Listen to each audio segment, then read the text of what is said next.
भोला अपनी पत्नी और 2 बच्चों के साथ हरिपुर गांव में रहता था। वो गांव के साहूकार के पास मजदूरी करता था। भोला ने अपनी बहन की शादी के लिए साहूकार से कर्ज लिया था, जिसका भुगतान वो साहूकार को कई वर्षों से कर रहा था। भोला भगवान शंकर की बहुत पूजा करता था। ऐसे ही एक दिन मंदिर में शिवरात्रि का भव्य आयोजन था। वो पत्नी और बच्चों के साथ मंदिर पहुँचा, पर साहूकार भी वहाँ मौजूद था।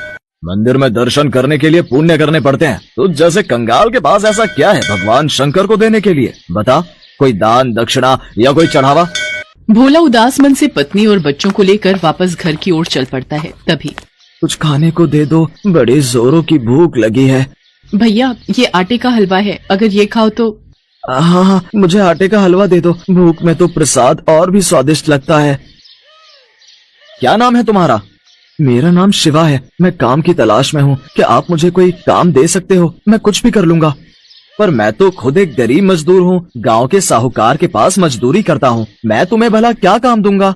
भैया, मुझे कोई भी काम दे दो, बदले में मुझे पैसे नहीं, बस रहने की जगह दे देना। भोला शिवा की मजबूरी देख हाँ कह देता है। अगले दिन से शिवा वहीं रहने लगता है और घर के काम में मदद करता था। एक दिन भोला अपनी पत्नी माला से बोला, माला, शिवा हमारे लिए इतना सब कुछ क्यों कर रहा है? बच्चों के लिए भी ये इतना दूध, फल, सब्जी सब ले आता है, पर कब तक हम इससे बिना पैसे दिए काम करवाते रहेंगे? तुम एक काम क्यों नहीं करते? साहूकार से कहकर इसे भी अपने साथ काम पर लगवा लो, वहाँ तो इसे काम के बदले पगार मिल जाएगी।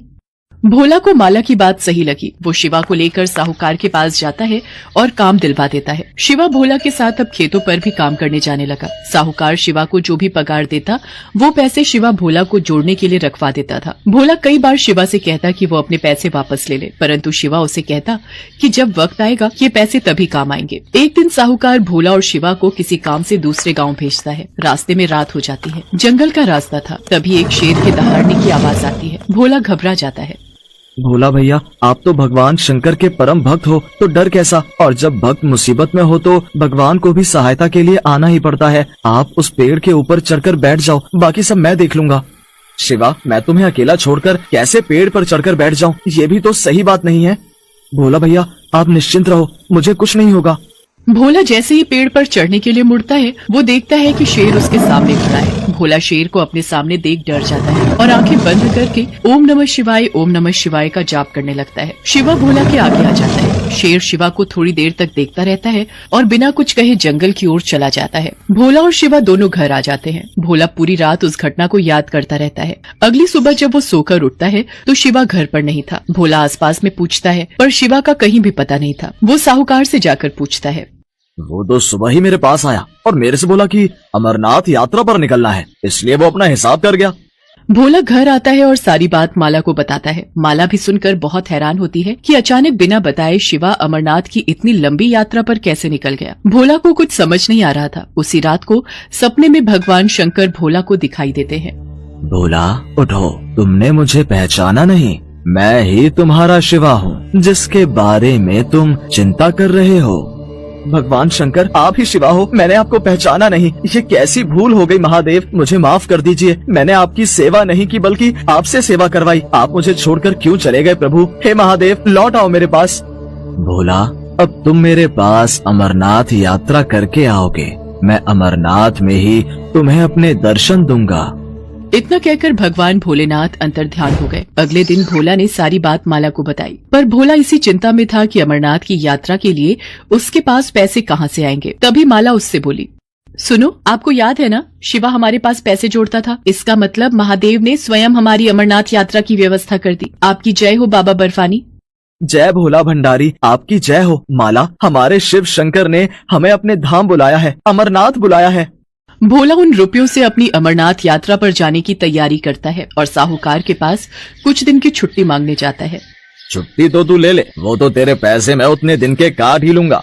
पर ये बता, तू अमरनाथ की यात्रा के बारे में जानता भी है? पता है कितनी दूर है अमरनाथ धाम? पैसा, कपड़ा, खाना पीना, पूरे परिवार के साथ तू कैसे अमरनाथ की यात्रा कर पाएगा? बहुत कुछ देखना पड़ता है। वहाँ पर पूरा पंजीकरण होता है। पूरी तरह से स्वस्थ मनुष्य ही अमरनाथ की यात्रा कर सकता है, नहीं तो रास्ते में ही रोक देते हैं। और तू ठहरा एक गरीब कमजोर, 2-2 दिन तो तू रोटी नहीं खाता। रास्ते में ही गिरकर बेहोश हो गया तो वापस भेज देंगे। देख, मैं भी अमरनाथ जा रहा हूँ अपने परिवार के साथ। देख लियो, मैं अमरनाथ की पूरी यात्रा करके वापस आऊंगा।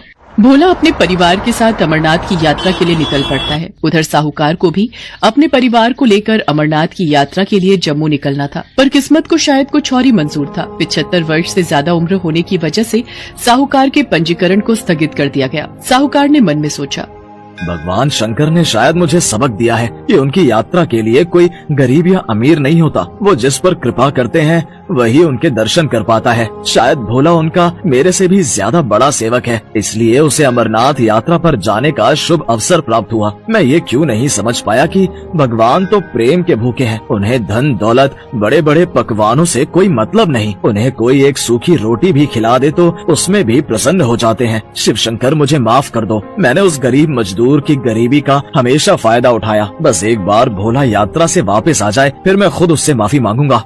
भोला माला और बच्चों के साथ पहलगाम पहुंचता है। वहां से वो पैदल ही यात्रा शुरू करता है। जय बम भोले का जाप करता हुआ वो आगे बढ़ता रहता है। चलते चलते बच्चों को भूख लगती है।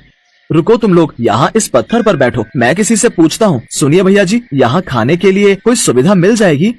अरे भाई, ये अमरनाथ श्रद्धालुओं के लिए लंगर कमेटियाँ जी जान से पलखें बिछाकर उनका सत्कार करती हैं। खाने पीने से लेकर सोने तक की सुविधा उपलब्ध करवाई जाती है अमरनाथ यात्रा के लिए। आओ, मैं तुम्हें वहाँ का रास्ता बताता हूँ।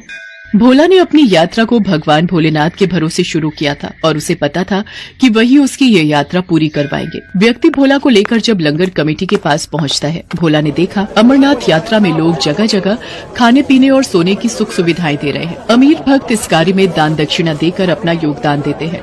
सुबह के समय लंगर कमेटियां श्रद्धालुओं की भूख और प्यास को बुझाती हैं और रात होते ही लंगर स्थल धर्मशाला में तब्दील हो जाते हैं। श्रद्धालुओं को बिस्तर और सर्दी से बचने के लिए बुखारी भी मुहैया करवाई जाती है। अमरनाथ यात्रा के लिए उन्हें 5 पड़ाव पार करने थे। पहला पड़ाव पहलगाम उन्होंने पार कर लिया था। बापू, अभी हमें कितनी और यात्रा करनी है? अभी कितनी दूर है अमरनाथ की गुफा? नमन, पहला पड़ाव पहलगाम में अभी हम हैं। अभी हमें चंदनबाड़ी, शेषनाग, पंचतरणी पार करना है। उसके बाद 5वां पड़ाव अमरनाथ की गुफा है, जहां बाबा बर्फानी भोलेनाथ के शिवलिंग के दर्शन होंगे। मतलब अमरनाथ की यात्रा के रास्ते में 5 पड़ाव आते हैं? हाँ छाया बिटिया, पर भोले बाबा का नाम लेते जाओ तो ये रास्ता आराम से कट जाता है और ये 5 पड़ाव भी पार हो जाता है।